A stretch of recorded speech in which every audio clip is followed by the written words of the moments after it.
हरे कृष्णा दोस्तों। आज का विषय है लातों के भूत बातों से नहीं मानते। इसलिए कोई मूर्खतावश हट करता है तो उसको समझाने के लिए कभी कभार डंडा का प्रयोग करना पड़ता है। इसका एक उदाहरण है राजा अश्वपति। राजा अश्वपति का पशु भाषा का ज्ञान था। एक बार घटना यह हुआ कि राजा एक बार खाना खा रहे थे। उनके थाली से एक चावल का कण गिरा हुआ था और एक चींटी आई उसको लेकर जा रही थी।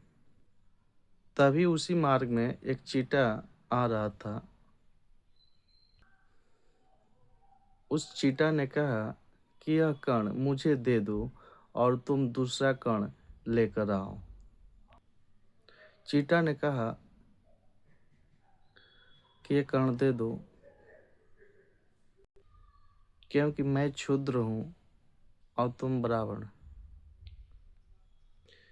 इन चींटा और चींटी की बात को समझकर राजा ने हंस दिया। चींटा बोला कि मैं क्षुद्र हूँ और अगर मैं छू दिया तो राजा के खाने योग यह नहीं रहेगा। इसी बात को लेकर राजा ने हंस दिया। राजा हंसते हुए सोचने लगे कि इस जंतुओं में भी कितना धर्म विवेक है। यह हंसते हुए देखकर रानी ने हंसने का कारण जानना चाहा और रानी बोली कि आप क्यों हंसे, इसका कारण बताइए। तो राजा ने कहे कि यदि मैं ये बात बताऊं तो मेरी मृत्यु हो सकती है। तो औरत ने कहा, औरत यानी रानी, कि जो भी हो जाए आप मृत्यु पे जाएं चाहे कुछ भी हो, लेकिन मुझे बताइए। यह सोचकर राजा ने सोचे कि जब मृत्यु होना ही है तो तीर्थ स्थान काशी नगरी चला जाए। वहाँ से राजा और रानी दोनों रास्ते में चले। तो कुछ दूर जाने के बाद राजा ने देखा कि एक बकरी का झुंड और एक बकरा कुआं के पास चल रहे थे।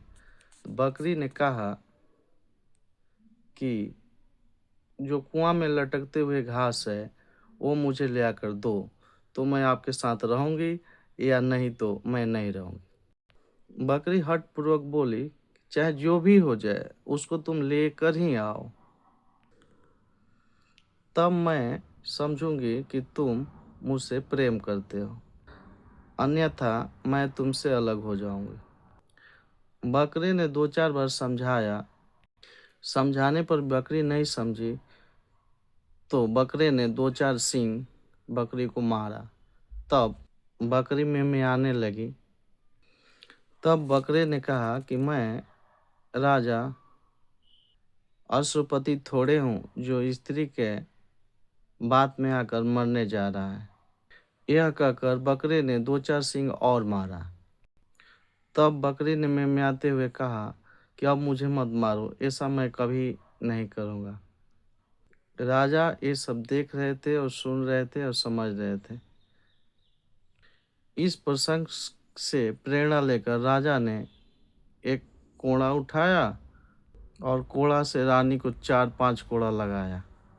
एक ही बार के मार में रानी को सब अकल ठिकाना आ गया और वह क्षमा मांगने लगी। अतः राजा घर लौट आए। इसलिए कहा गया है कि लातों के भूत बातों से नहीं मानते। दाम्पत्य पत्नी दाम्पत्य जीवन में विनम्र पत्नी भक्ति के लिए अनुकूल होती है, परंतु जिद्दी और स्वार्थी पत्नी भक्ति के लिए बाधक होती है। इसलिए उसको नियंत्रण में रखना चाहिए। राधे राधे। धन्यवाद।